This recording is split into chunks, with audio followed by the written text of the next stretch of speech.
and our raft got turned around backwards and became stuck in a hydraulic, which is a phenomenon that the water just goes down into a deep hole and rolls around, and it traps things in it, like rafts and kayaks. Mm-hmm. And because we went around backwards, the other woman in the raft got thrown out, and the two men, and I got thrown out. So I was in the front of the raft, now I'm in the back of the raft, and so I fall out the back of the raft, but one of the men was able to grab my arm, and so the water would pull me down and then push me back up, and so I would get a breath. So all the time this is happening to me, I'm extremely calm. I know I'm going to die. I realize that that's what's going to happen, and I'm trying to decide what's the best way to die, because I'm being pounded into the rocks and pounded into the raft and pulled under the water. So I finally decided very calmly that the best way to die was to drown. So the next time I was able to get a breath, I shouted, "Let go," and they did. And I was sucked down under the water, and I inhaled, and everything went black, which I was an agnostic at the time, and that's exactly what I expected. It's over, done.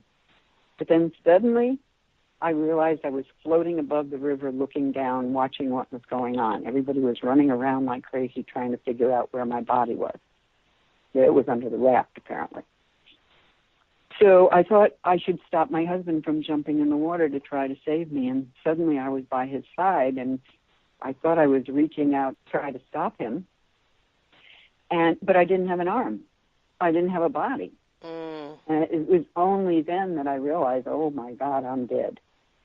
And as soon as I realized that, I was pulled away from the forest, away from the planet. I was speeding through dark space toward a beautiful light 1 billion miles away. It was like in Star Trek when the Enterprise went into warp drive and the streaks of light went by. It was kind of like that. But at the same time, I don't know whether I was moving or it was moving. It was like time stood still, or there was no time. It was a very strange, it was dark, very strange, but I was overwhelmed with feelings of unconditional love and peace. I knew I was going home. I knew I had done this before, thousands of times. Reincarnation made complete sense. Even the Bible made sense. Once I finally remembered all I had forgotten when I became human, because we forget it all when we become human. Otherwise, people always say, well, why do we forget? Well, because if you knew coming in, you wouldn't learn anything. You wouldn't put the effort. You wouldn't put the effort forward to refine your soul energy and become what you are. You are just realizing, what you already are through the experiences of a physical life. Very, very well said. So what happened next? So I had no feelings about my going back to my body or even my family. I just wanted to know more. I wanted to be home. I wanted to see this. I wanted to be in this experience. And I realized I was accompanied by a being of light. It wasn't a male or female. It didn't have a shape or form. We communicated telepathically. I can't describe what it was, but somebody who I've always known and been with through all of my lifetimes and in my existence. And every question that I had was answered before I could ask it. And we were just having this wonderful time as we got closer and closer to the light. It was kind of like when we came up to it, like the lens of the camera opens, and it just opened up, and I could see into this other dimension, and it was just unbelievably beautiful. I still can't even describe it. Everything was 1,000 times more than it is the most beautiful thing you've ever seen on earth. It's just ineffable. There are no words. We don't have words. We don't have the language for that kind of experience.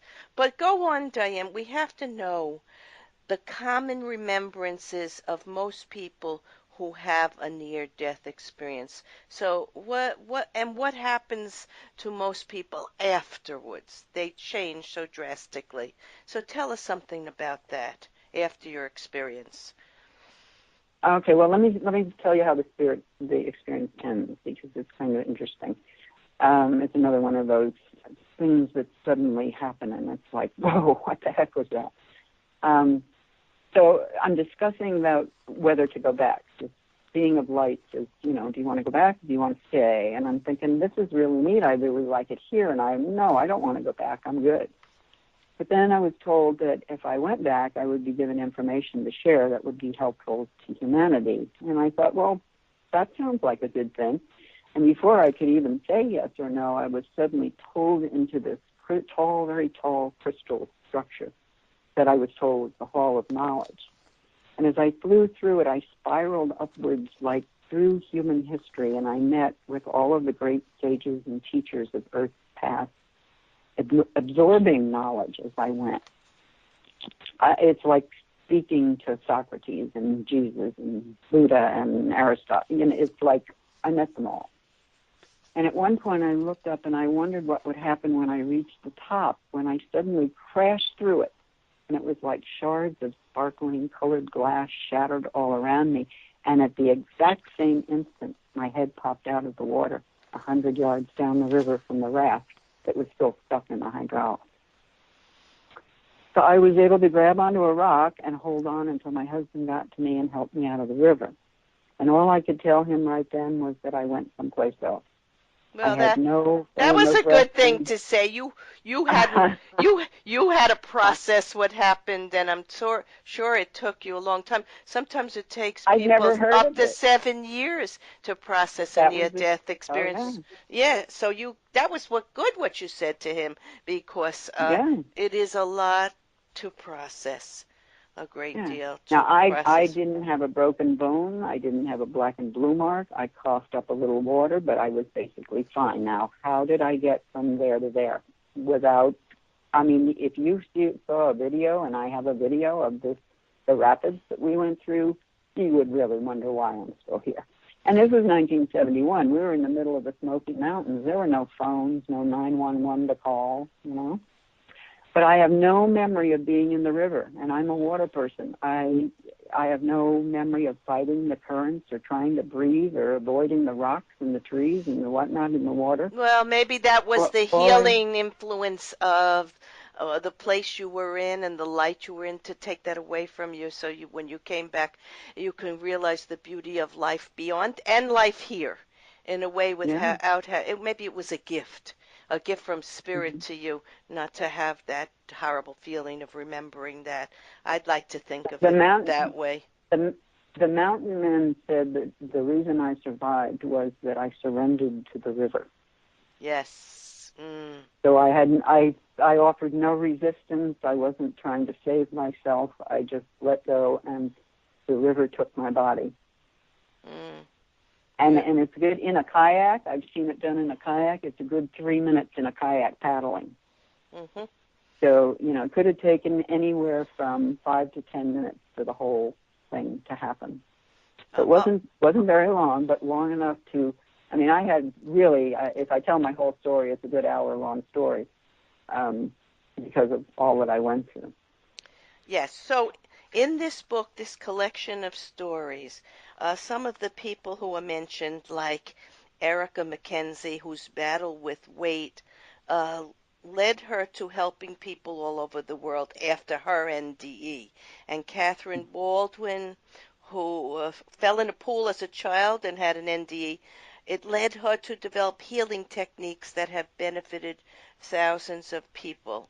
And William Peters' NDE, these are all stories that are in the book, led him to develop the Shared Crossing Project.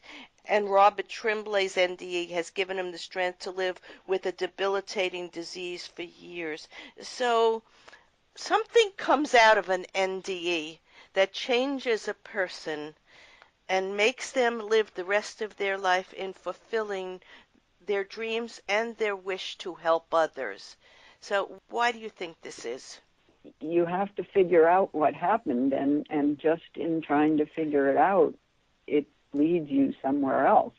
What happened to me, it happened in 1971. It was 2 months before my 30th birthday, and I was perfectly content with being a stay-at-home mom with 3 children, following my husband around the country as he pursued his career as a motion picture cameraman.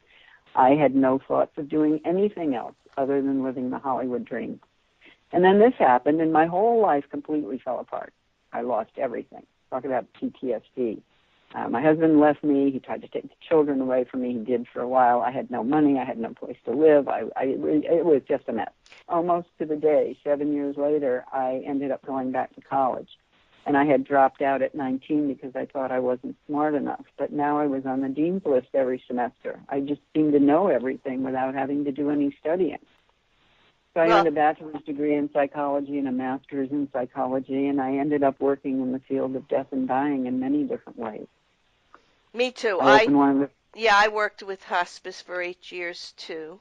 And my 25 years. My transformative experience happened when I was sick with the flu. I don't know if I had a near-death experience, but my grandfather was standing by my side and telling me I had to write something for my father. And the next day, my dad, I received a call. My father had passed, and I wrote his eulogy. But my whole life changed after that, just like yours, because we were called to.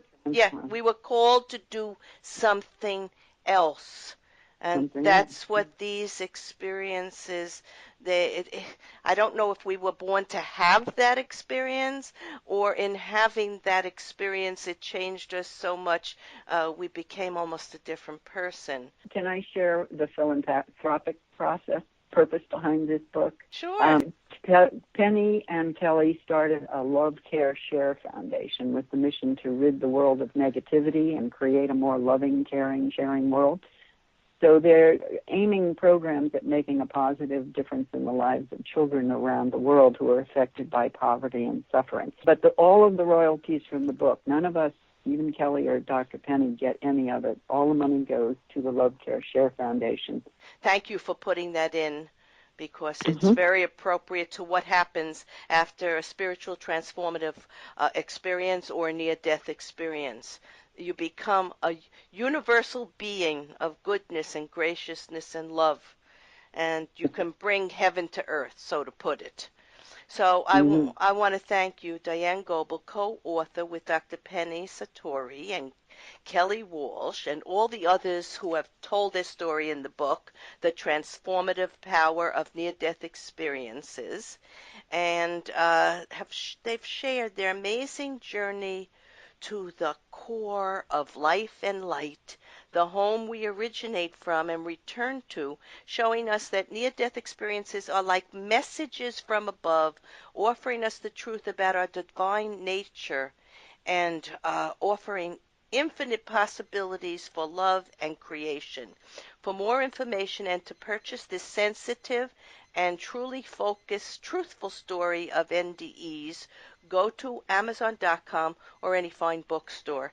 In summarizing today's episode of Healing from Within, Diane and I have been delighted to share our personal encounters with spiritual forces of love and compassion that offer all of us the opportunity to know ourselves better and to begin to conquer our fears and any limitation while we accept life and surrender sometimes to life, as Diane did in the water. And we must accept and surrender to it as it is, as there are infinite ways for us to find the truth of our soul and our soul mission. One of the stories that brought tears to my eyes as I was reading the book was that of David Bennett in his chapter Purpose, Purpose, Purpose. What's purpose?